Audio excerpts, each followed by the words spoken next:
research is not a part-time job.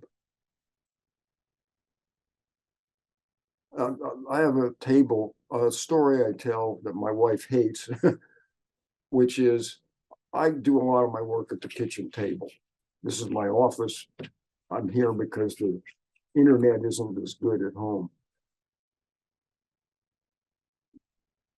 She would often say to me, and still does, let's talk about something. And I would go, great, what do you want to talk about? And she would say, well, I don't know. And my response would then be, well, when you figure it out, let me know and we'll talk about it. And I would go back to work. Now, somehow miraculously, we've been married for 50 some years. So she's tolerated it. It hasn't thrown me out on the street. And I don't suggest you do it lightly.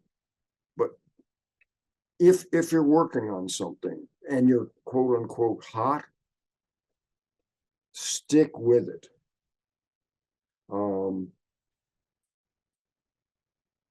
I also think you can either get better or get worse. I mentioned I coached football sometimes.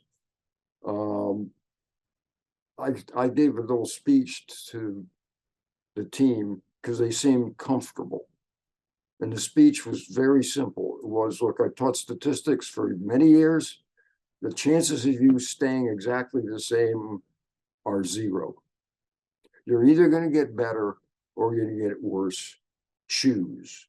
So I think it's very important to take your work seriously, but not yourself.